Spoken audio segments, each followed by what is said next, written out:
V projektu Vrh Julijcev obnavljamo 17 skalov, od tega 4 na primorski strani in 13 je načrtovanih za gorenjsko stran.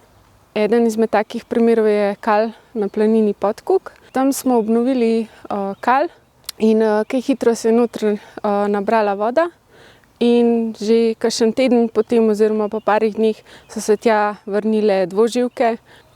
Obnova je potekala tako, da se je v bistvu kal izpraznilo. V vmesnem času med samim praznjenjem kala se je izlovilo dvoživke, odrasli, takrat v tistem času so bile prisotne odrasli osebki in mresti.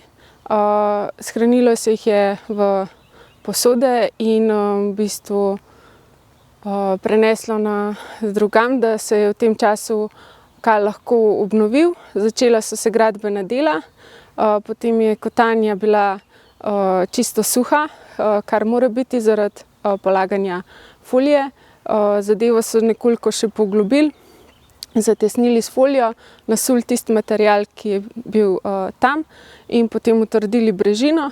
Naravno se je nabrala voda v izkopano kotanjo in potem se je še ogradilo z ograjo, da pač bo v bistvu tam voda in bo primerno za dvoživke, kot habitat za dvoživke. Sama voda pa se bo iztekala tudi v tako imenovan pitnik za živino. Obnova kala je pomembna zato, da imajo dvoživke svoj prostor za razmnoževanje, da je pač v bistvu neka zaloga pitne vode prisotna na planini, kar je pomembno tudi za tradicionalno pašno dejavnost.